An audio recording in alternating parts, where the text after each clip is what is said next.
This is Maria. I'm coming from Cyprus. I'm a part of the team QCT, Queen's Commonwealth Trust. Generally, I'm the Secretary General of the Green Women's Movement in Cyprus and the International Relations Secretary for the Cyprus Green Party. In the past, I've been the Secretary General of the Young Cyprus Greens. So most of my volunteering time, it is around green issues and environment and everything, mostly politically, but yet I've been an activist since 2012 on the matter of environment at national, local, national, European, and international level. So yeah, today with Josh, we're gonna give you some heads up with the COVID and the environment. To you, Josh. No, thank you, Maria. Hi, everyone. So I'm Josh, and I'm from the UK, and I'm a scientist. So my field is conservation biology, and I'm one of the National Geographic explorers. So I'm currently doing a PhD at the Zoological Society of London and University College London's Centre for Biodiversity and Environment Research. So some of the things I'm interested in are wildlife conservation, endangered species, environmental policy. But I'm also the founder of Rangers Without Borders, which is a conservation research program. And we look to work with rangers to tackle issues like the illegal wildlife trade and habitat loss, subjects which I think are probably going to come up during this conversation. I'm also one of the founding members for WWF's campaign, WWF Voices, on global biodiversity. So I'm interested in protecting biodiversity worldwide and some of the people and individuals who are involved in doing that. So that's me in a nutshell. So hopefully we've got quite a nice balance between the two of us, between sustainability and conservation. The question that we came up with firstly, it was about COVID-19 as a zoonotic disease and with potential illegal wildlife trade origins. We're gonna discuss a bit about the risks of these zoonotic diseases. Obviously, Josh knows more on this, and how these impacts on the habitat loss and the illegal wildlife trade, and the increase of the risks on those diseases, and how these diseases are making a pandemic more likely to happen. So, Josh, your thoughts on this? Okay, well, this is a really interesting one because the science on COVID-19 is evolving as we speak. But I think there are a few things that we can establish here and now that we know. And the first is, as we picked up in the question, as Francis mentioned, about the fact that it's a zoonotic disease, which means that it has similarities to Ebola, SARS, MERS, bird flu, swine flu. And essentially what that means is that it can be transmitted between animal populations and humans. Now, there's a bit of a suggestion that it might also be reverse zoonotic. That's that it can be transmitted between humans and animals. That's not been definitively proven, but of course the question about cats and about the tiger at the Bronx Zoo begin to raise this question. And zoonotic diseases are really interesting and they're really concerning for human health because they're novel, they're new. They're new both to our systems when they enter humans for the first time. They're also new to our medical systems. We don't have any vaccines for them. We often don't have a treatment program for them because they're newly emerging.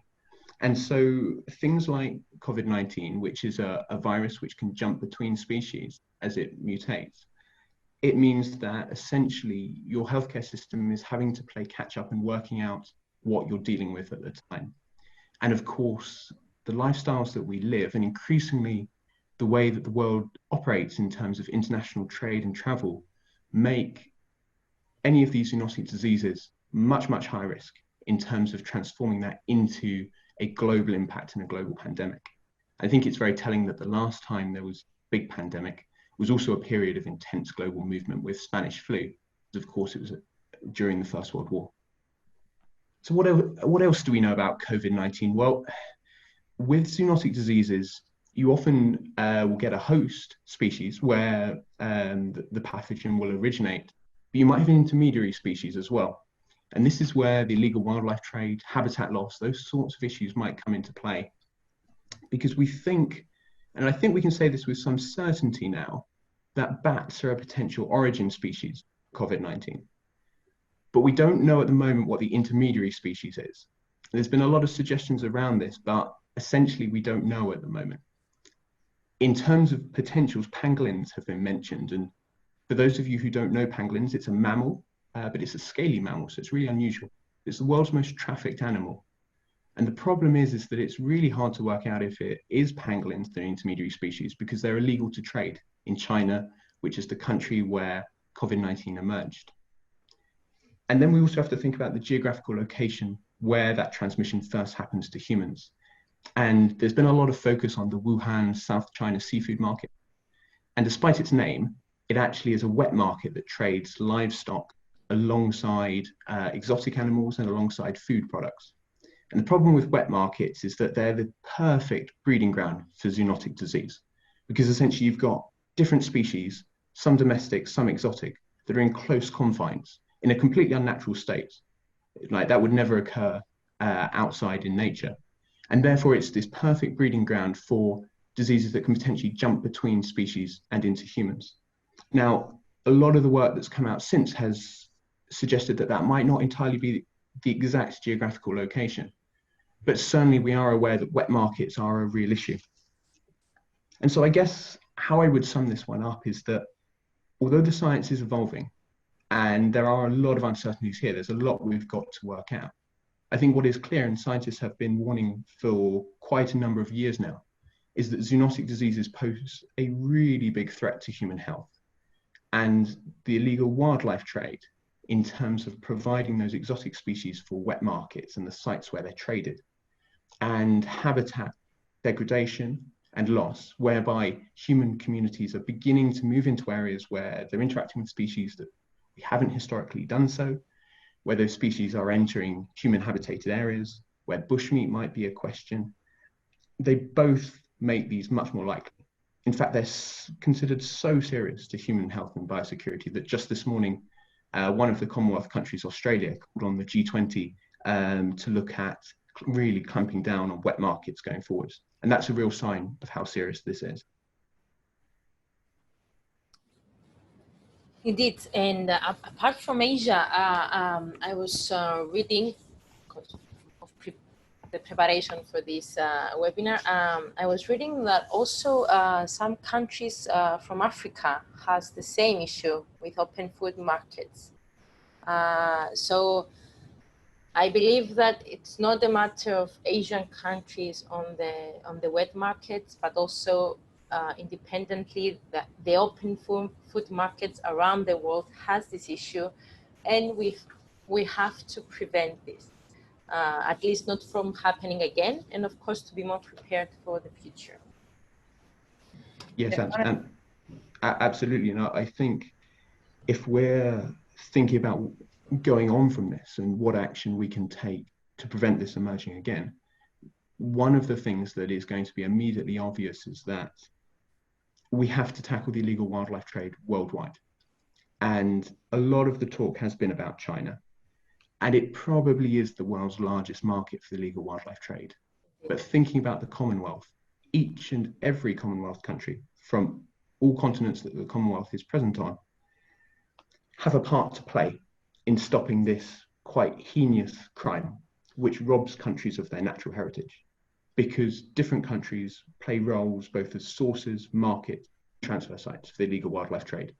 And just talking about my own country, the UK, London Heathrow is an excellent example as a transfer site because it's a global international airport, one of the largest in the world. And despite commitments from the UK government to fund wildlife crime units, to train border force guards to essentially identify the illegal wildlife trade where it occurs, you've simply got these competing questions of resources, manpower, the time and the pressure that these officials are under trying to process an airport. And we need to give them those things. We need to be prepared to potentially take things a little bit slower when we're at an airport in order to carry out those checks that are so needed. Because as it stands, Heathrow represents a major risk for the illegal wildlife trade. So I think that's absolutely true that it's not just Asia, it's all continents around the world. And potentially, as the Commonwealth, we need to come together and commit to halting this illicit activity, working together to do so. And that actually leads us to the second question that we have prepared. What action can we take to reduce the risk of future zoonotic pandemics? And as Josh referred before, there's the illegal wildlife trade, the habitat conservation, the agricultural practice, and everything. And actually, again, just allow me to say a few things. Is that while researching about this before this webinar, I came across to lots of initiatives and prevention talks and tips on how to prevent this and how to reduce the risk for future pandemic hits. And everybody is alerted to this. Lots of initiatives, either from national aspects or NGO organizations around the globe, they started these huge either research programs or, I don't know, surveys or anything, you name it, about this. But actually, Josh, what can we do and what can we take as an action for this to eliminate the risk for all these pandemics and especially on zoonotic pandemics to come up again? That's a really good question, and I think as you hit on really nicely there, Maria, it's a huge set of interrelated questions. I think running first with this question of closing wet markets where they pose a real potential risk, I think you also have to look at the other side of it as well. And that's something that we've been very conscious of with Rangers Without Borders, that a lot of the talk has been about stopping this illicit activity without looking at the individuals who are maybe involved. These are individuals who aren't necessarily heightened criminals, say. We don't want to unfairly persecute them, in the sense that often these are individuals who are simply trying to provide for their own livelihoods. And so I think it's really, really important, if we're talking about closing wet markets and tackling the illegal wildlife trade and the legal wildlife trade to an extent. And the US is one of the biggest recipients for the legal wildlife trade that puts pressure on biodiversity worldwide and puts at risk zoonotic diseases worldwide, is that we have to do so in a way which is fair, just, and ultimately provides alternative livelihoods for those individuals. Habitat conservation is hugely important, and I think, as you mentioned a minute ago, Maria, bushmeat is a big part of that.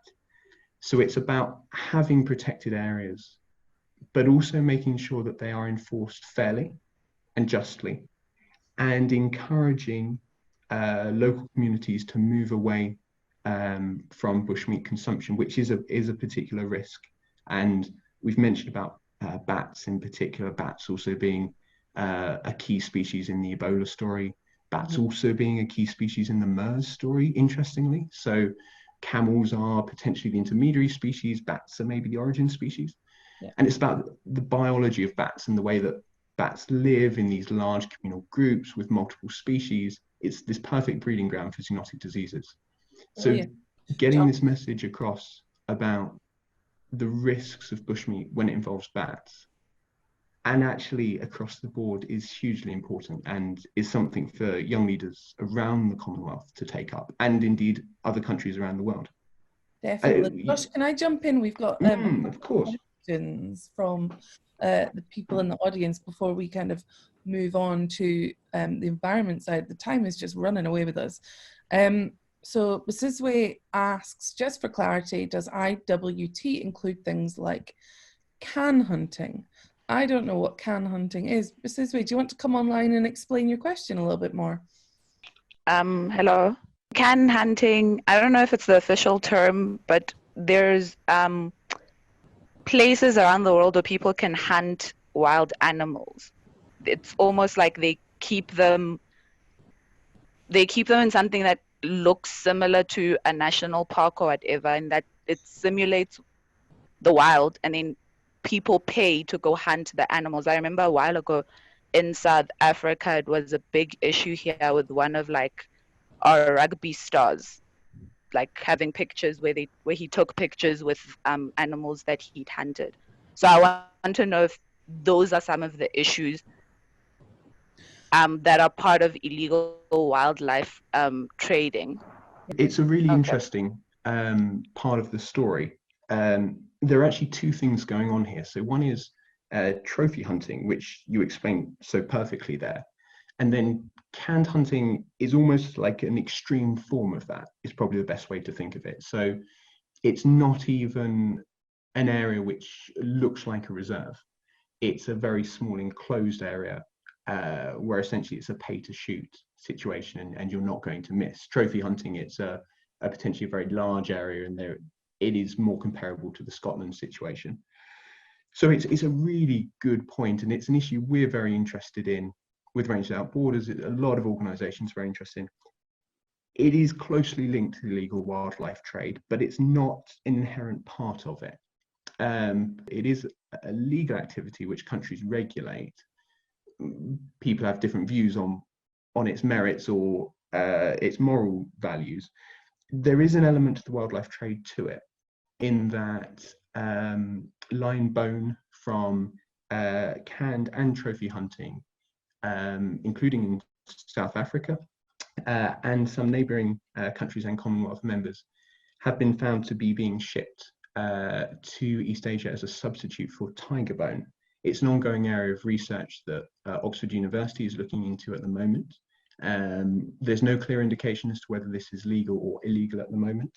So there are links going on there, but it's not an inherent part of it. I think probably the best way to think about the illegal wildlife trade in terms of a zoonotic pandemic risk is in terms of two main areas. One is bushmeat, so that's hunting species illegally for food consumption, and the other is referred to as CTM within sciences. It stands for Chinese Traditional Medicine. It's perhaps not fair to call it that, because it's not only Chinese cultures that practice this, but essentially it's the use of wildlife products illegally for purposes other than pure consumption. So it might be for medicinal purposes in this particular case.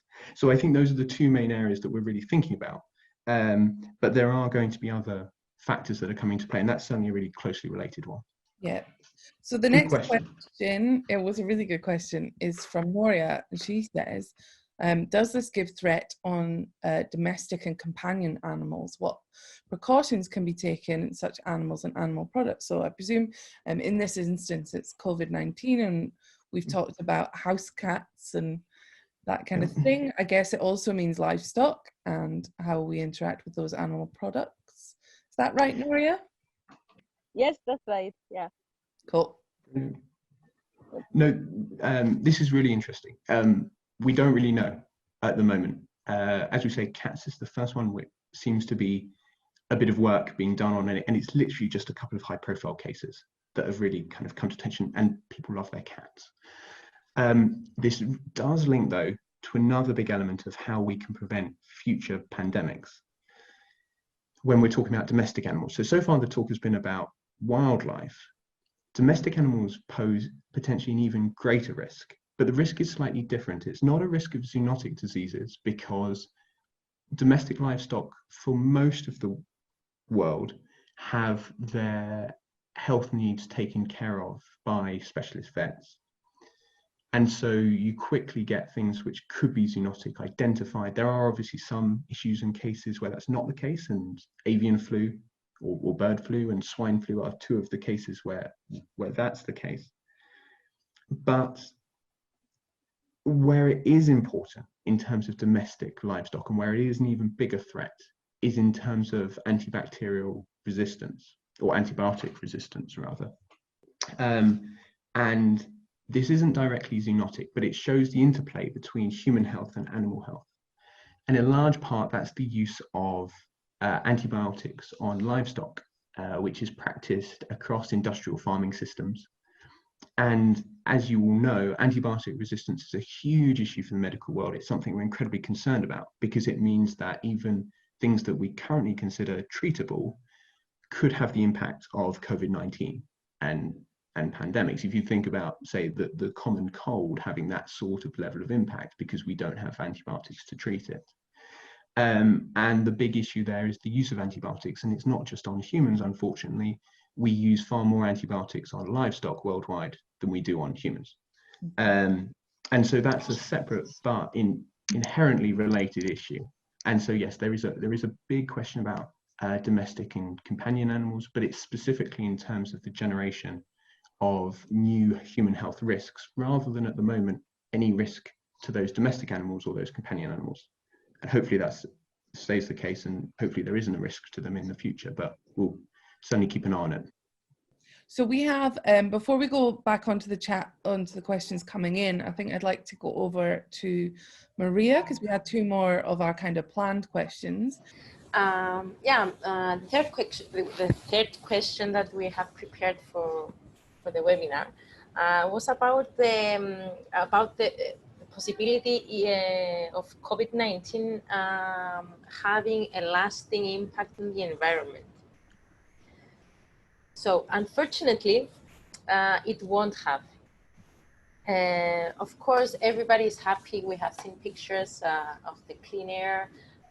We have seen pictures of the clean waters around the globe, especially a few brilliant images from Venice with animals living their life in the clean water of Venice. But still, unfortunately, it won't be lasting for long because of humanity, mainly. Of course, we see nitrogen dioxide emissions and fossil fuel combustion that they are reduced in many countries. But it probably, when all the industries, when they will be coming up again and taking the grounds after COVID-19 and lockdowns are passed, everybody will be on track and to continue their normality, let's say, from where they left it. So planes might not be flying at the moment, but after the lockdowns are over, the borders will be again open, and then we'll have again planes flying all over. So the emissions and the whatever is causing it, I mean, industries, China, India, US, everywhere, they will be back on track. Even so, within this lockdown, we had the fires at Chernobyl last week, which is something that affected lots of countries, most of Europe. And it's something that somebody can question it because, I mean, it's supposed to be on a lockdown, so how this can happen. But apart from that suspicious question, let's say, after all these things, the clean air, the clean waters, and the clean, let's say, nature will go away. Among with other people, the question that is coming is that if people, they are noticing, like they are aware of what is going on and what we have done to the environment and everything. Personally, I believe that most of the people, we don't understand how it can impact on the environment and how it can help it not to be not to be causing it any more issues on this.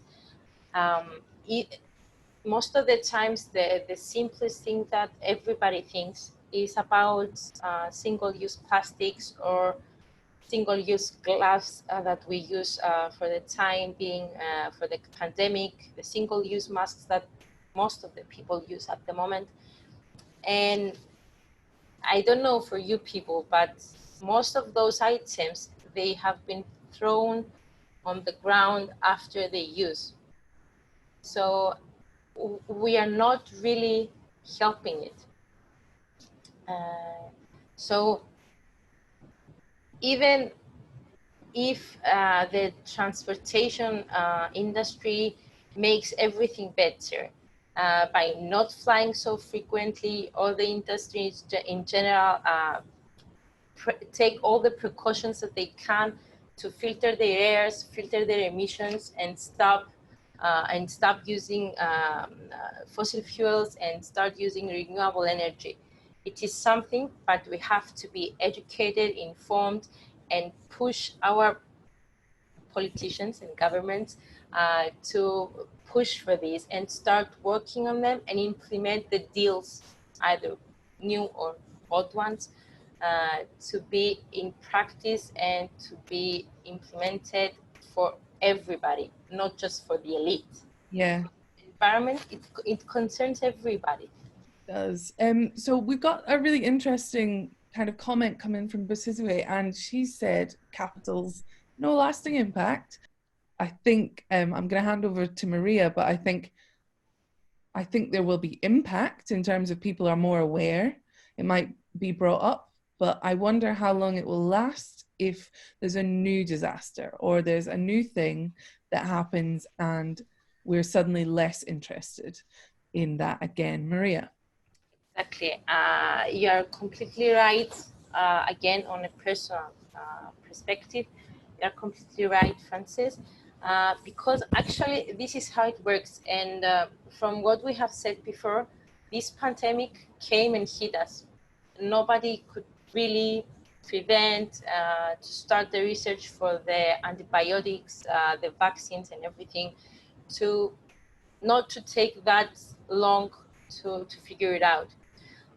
So now we are at this point that also on health aspects, that everybody is researching and doing anything that they can to resolve the pandemic. The rest of the cases, the rest of the portfolios, let's say, we can have the time to think and change legislations, regulations, and our mindsets and habits. Yes, I know capitalism is there. Personal and private profit will always be there. It's something that we cannot really get rid of. So we need to be aware of what we have to do as units, and then at local, at any other level, and then by pushing it, the change will come. So yeah, there was a question about masks. Can I answer this? Or? Yeah. Rachel says, interesting about how the measures that we deal with now can have an impact on the environment. Everyone's supposed to wear masks. We're not in lockdown, hence the face masks on demand. Can you suggest how a community can make sure they don't end up causing harm? And then someone else has asked about masks too, that said, we've seen people sewing masks. Masks are scarcer and should be left for the people on the front line. I know that we have someone in the QCT network who's started making masks for civilians. Yeah, but for the masks, again, majority of the surgical ones, they are out of every store, every pharmacy, and Amazon stopped sending products to some few of the countries. So sorry for the positioning Amazon in the discussion, like any other company, for doing this.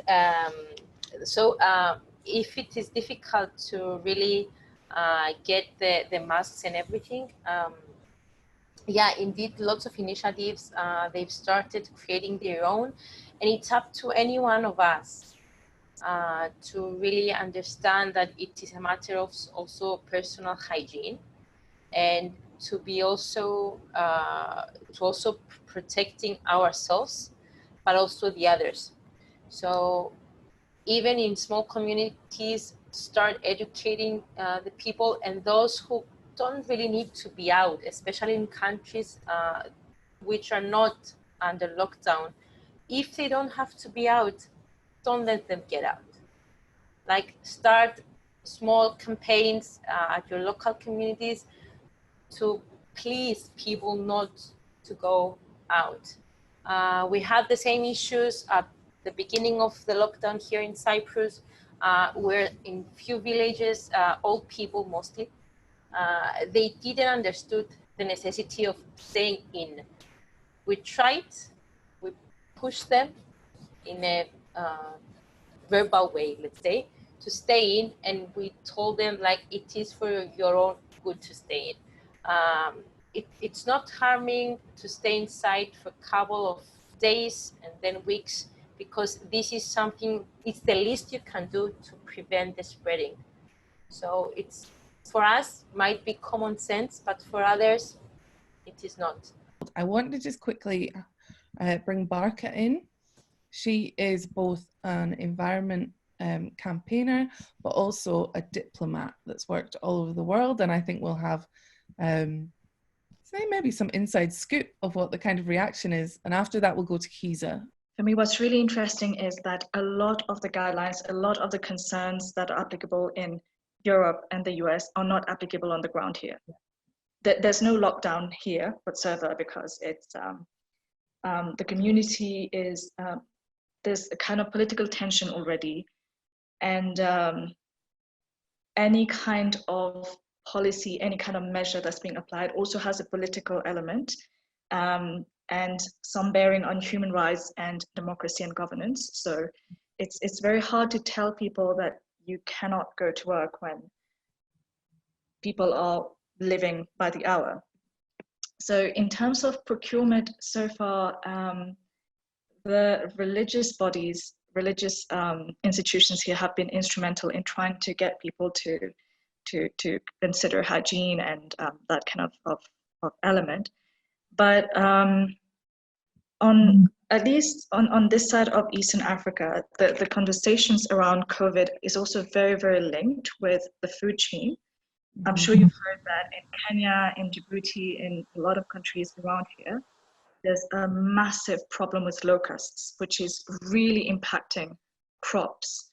And so what we're worried about is that this is going to affect the food chain, the supply of food, and that this is going to snowball into crisis upon crisis. So based on all of this, like I fear that as soon as the first and second waves of COVID is over, people are just going to start thinking of, okay, how do we feed people? How do we get out of recession? And a lot of the thinking, the policy thinking, is still very much in terms of, let's go towards the IMF, let's see what kind of loans they have to bail us out. Yeah. But it might just end up being business as usual, because issues like the climate, issues like biodiversity will end up being like, okay, these are luxury issues that we'll address once we've fed people. So I think this is where having connectedness is really important, where we can learn from each other on how to bring the environment at center stage of our COVID response and our post-COVID response. Well, my name is Kisa. I have two questions that one tackles on the environment and the other one, so sort of a contribution on the law. How should we deal with hunting or bush meat in relation to the situation that we're in, which is COVID-19? I did mention that, well, as I disagree with bush hunting and, you know, also people eating meat and slaughtering animals from the wild, from bush around, I also have an issue with domesticated animals. We well know that in most areas, families don't take their domesticated animals or even domestic animals for testing before they are slaughtered.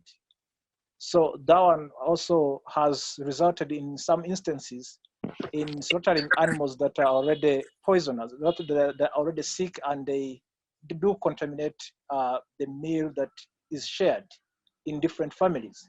So to Josh, do you think also families should not be slaughtering animals without first resorting to testing? Maybe you need a veterinary to first come and test, or you need a nationalistic approach or policy that relates to how animals or birds can be slaughtered and prepared for meat, for food before they are tested.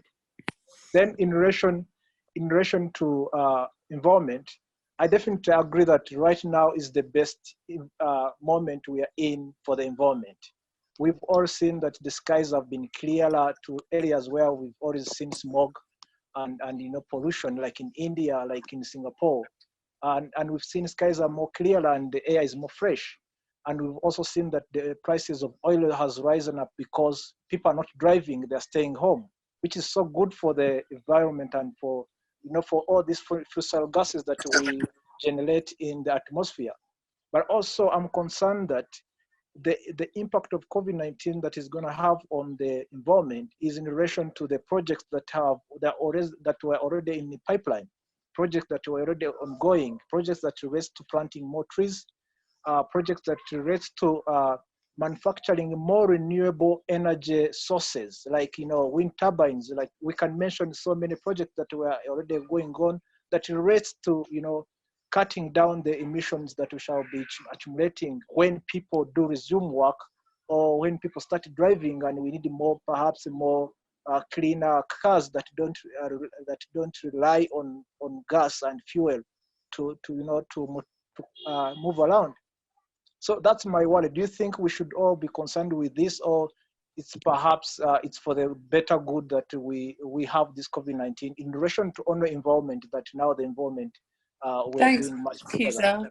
Thank you, Kisa. That was really good because that moved us into our last question, which was, what do we do now? Okay, shall I go first? I think there were 2 points there, Kisa, which you raised very well. The first, I'm going to do them in reverse order.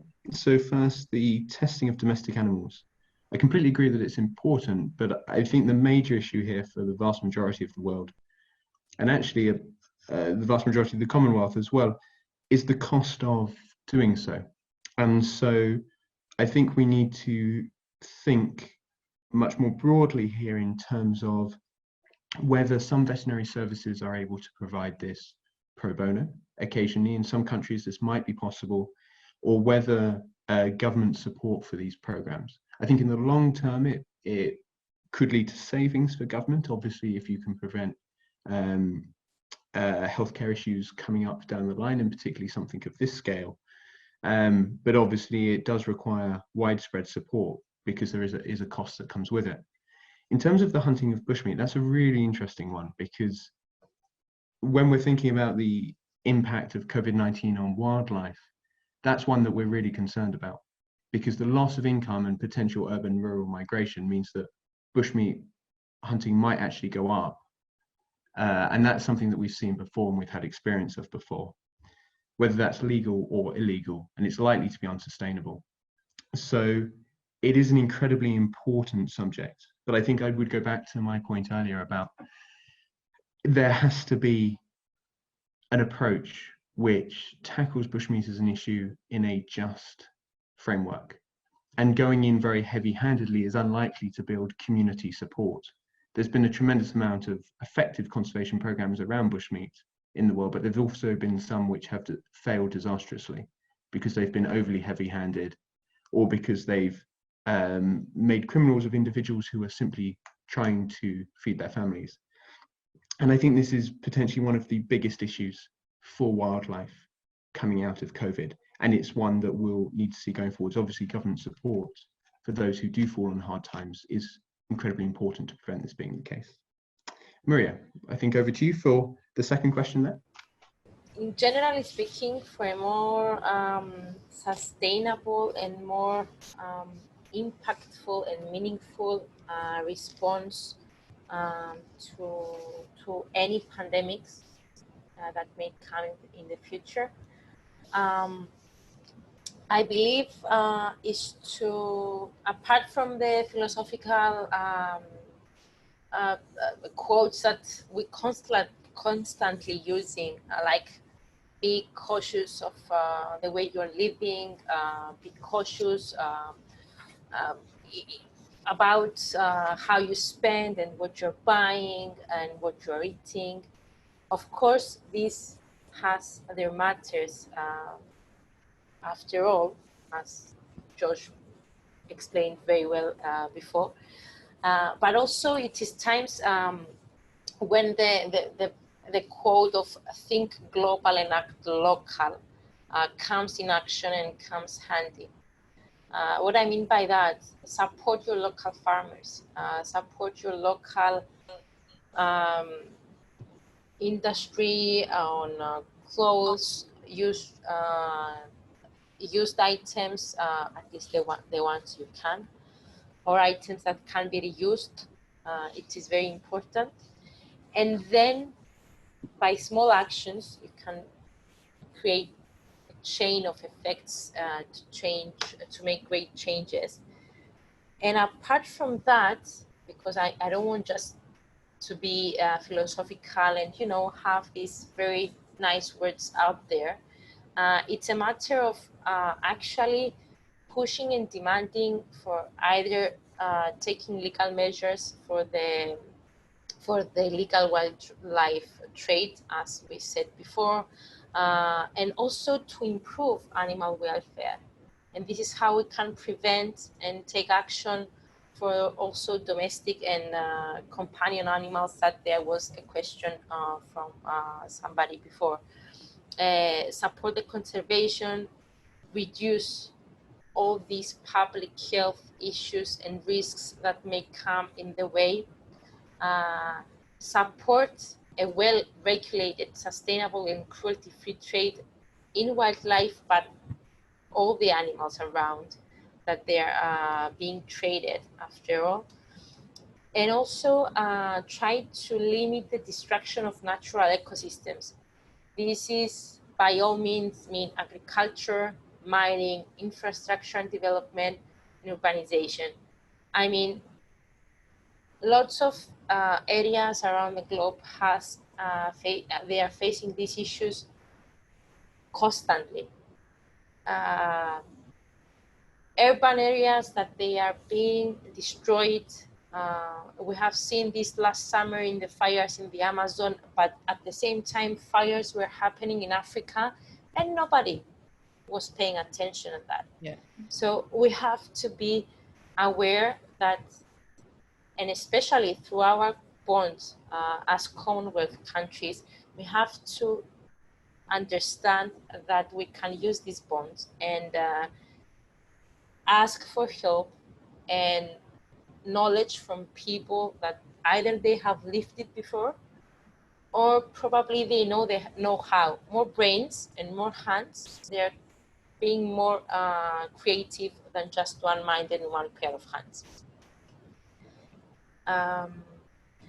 Yeah, I will also add at the end, like, because industrialization, we cannot avoid it, and it happened, and it's gonna happen anyway in the future, in a more aggressive way, and this is somehow connected to the impact of climate change and everything that we are facing now, apart from the pandemic.